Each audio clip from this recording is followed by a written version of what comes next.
सप्तपुरियों में पुरी हो या चार धामों में धाम, सर्वोपरि पुरी धाम में जगन्नाथ का नाम।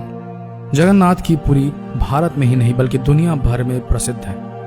उड़ीसा प्रांत के पुरी में स्थित श्री जगन्नाथ का मंदिर श्री कृष्ण भक्तों की आस्था का केंद्र ही नहीं बल्कि वास्तुकला का भी बेजोड़ नमूना है। इसकी बनावट के कुछ राज तो आज भी राशि है, जिनका भेद इंजीनियरिंग के क्षेत्र में बड़ी बड़ी डिग्रियां लेने वाले भी नहीं कर पाए। आइए आपको बताते हैं भगवान जगन्नाथ के इस मंदिर के बारे में। आइए जानते हैं पुरी के जगन्नाथ मंदिर की कहानी। कहा जाता है कि भगवान जगत के स्वामी जगन्नाथ भगवान श्री विष्णु की इंद्रानिल या कहें नीलमणि से बनी मूर्ति एक अंगुरु वृक्ष के नीचे मिली थी। मूर्ति की भव्यता को देखकर धर्म ने इसे पृथ्वी के नीचे छुपा दिया। मान्यता है कि मालवा नरेश इंद्र द्रिम्न ने, जो कि भगवान विष्णु के कड़े भक्त थे, उन्हें स्वयं श्री हरि ने अपने सपने में दर्शन दिया और कहा कि पुरी के समुद्र तट पर तुम्हें एक लकड़ी का लट्ठा मिलेगा, उससे मूर्ति का निर्माण कराओ। राजा जब तट पर पहुंचे तो उन्हें लकड़ी का लट्ठा मिल गया। अब उनके सामने यह प्रश्न था कि मूर्ति किनसे बनवाएं। कहा जाता है कि भगवान विष्णु स्वयं श्री विश्वकर्मा के साथ एक वृद्ध मूर्तिकार के रूप में प्रकट हुए।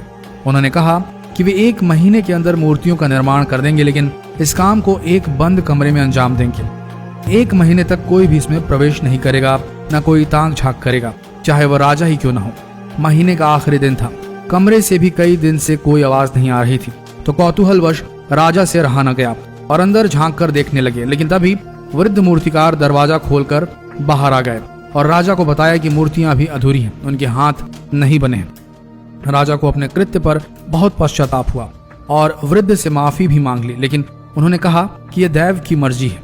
तब उसी अवस्था में मूर्तियां स्थापित की गईं। आज भी भगवान जगन्नाथ, बलभद्र एवं सुभद्रा की मूर्तियां उसी अवस्था में है। जगन्नाथ यात्रा। जगन्नाथपुरी में मध्यकाल से ही भगवन्नाथ की हर वर्ष पूरे हर्षोल्लास के साथ रथ यात्रा निकाली जाती है। इसमें मंदिर के तीनों प्रमुख देवता भगवान जगन्नाथ, बलभद्र और भगिनी सुभद्रा को अलग अलग रथों में पूरी विराजमान किया जाता है। पूरी तरह से सुसज्जित इस रथ यात्रा का नजारा भी भव्य दिखाई देता है। वर्तमान में रथ यात्रा का चलन भारत के अन्य वैष्णव कृष्ण मंदिरों में भी खूब जोरों पर है। अब तो छोटे छोटे शहरों में भी भगवान जगन्नाथ की रथ यात्रा के आयोजन होते हैं। जगन्नाथ मंदिर के आश्चर्य। 4 लाख वर्ग फुट के विस्तृत क्षेत्र में फैला भगवान जगन्नाथ का यह मंदिर 4 दीवारी से घिरा है और कलिंग शैली की मंदिर स्थापत्य कला व शिल्प के प्रयोग से बना भारत के भव्य स्मारक स्थलों में शुमार है। मंदिर का मुख्य ढांचा 214 फुट ऊंचे पाषाण चबूतरे पर बना है। मूर्तियां इसके भीतर आंतरिक गर्भगृह में मुख्य देवताओं की मूर्तियां स्थापित है। वैसे तो भारत के बहुत सारे मंदिरों के साथ आश्चर्य जुड़े हुए हैं, लेकिन जगन्नाथ मंदिर से जुड़े आश्चर्य बहुत ही अद्भुत हैं। कहते हैं प्रत्यक्ष को प्रमाण की आवश्यकता नहीं होती।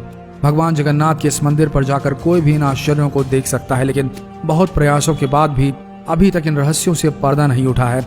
इनमें से कुछ रहस्य इस प्रकार है। हवा के खिलाफ लहराती है ध्वजा।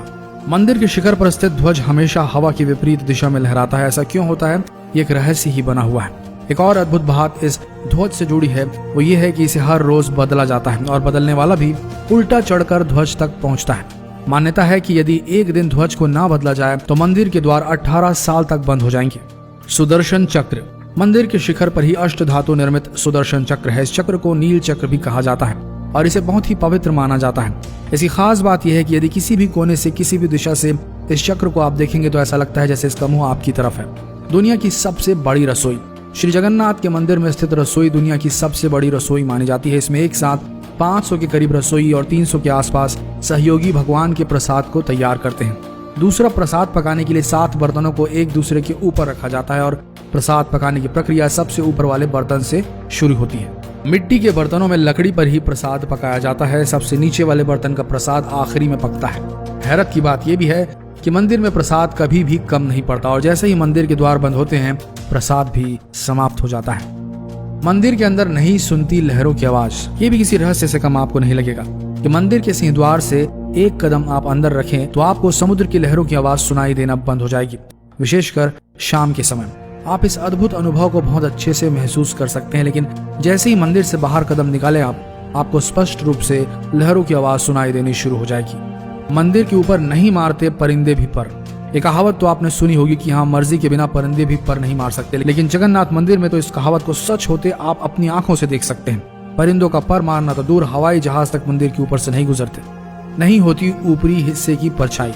ये तो विज्ञान का नियम है कि जिस पर भी रोशनी पड़ेगी उसकी छाया भले ही आकार में छोटी या बड़ी बने, लेकिन बनेगी जरूर। लेकिन भगवान जगन्नाथ के मंदिर का ऊपरी हिस्सा विज्ञान के इस नियम को चुनौती देता है, क्योंकि दिन के किसी भी समय इसकी परछाई नजर नहीं आती। यहाँ बहती है उल्टी गंगा। अक्सर समुद्री इलाकों में हवा का रुख दिन के समय समुद्र से धरती की तरफ होता है, जबकि शाम को उसका रुख बदल जाता है और धरती से समुद्र की ओर बहने लगती है। लेकिन यहाँ भगवान जगन्नाथ की माया इसे उल्टा कर देती है और दिन में धरती से समुद्र की ओर व शाम को समुद्र से धरती की ओर हवा का बहाव होता है। कैसे पहुंचे उड़ीसा के जगन्नाथपुरी के धाम? वैसे तो जब भक्त का बुलावा भगवान करते हैं तो वह दुर्गम से दुर्गम स्थल पर भी पहुंच जाता है, और जब उसकी मर्जी नहीं होती तो आंखों के सामने होते हुए भी प्राणी अंदर प्रवेश नहीं कर सकता। जगन्नाथपुरी पहुंचने के लिए रेल, सड़क, वायु, किसी भी मार्ग से देश के किसी भी हिस्से से आसानी से पहुंचा जा सकता है। तो दोस्तों, ये थी जगन्नाथपुरी से जुड़ी कुछ रहस्य और कुछ की कहानी। आशा करते हैं वीडियो आप सबको पसंद आया होगा। ऐसे ही वीडियोस के लिए बने रहिए हमारे इस नए पेज शिव पुराण के साथ। धन्यवाद।